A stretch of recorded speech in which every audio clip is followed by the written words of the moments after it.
Manipur's own Renshi, Soibam, Bindeshori, Chanu has been invited for officiating the Northeast Zone University Games 2024 slated to begin tomorrow at Chandigarh. The Games will be held until March 14.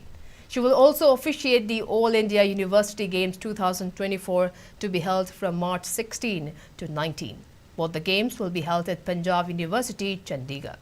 Bindeshori is the only referee from Northeast India to officiate in this prestigious University Games 2024. She is a qualified international referee under the Asian Karate Do Federation and member of the Referee Commission of Karate India organization. She is also the vice chairman of Women's Sports Commission of the National Federation. So far, she is the first and only referee of Manipur to officiate in the University Games.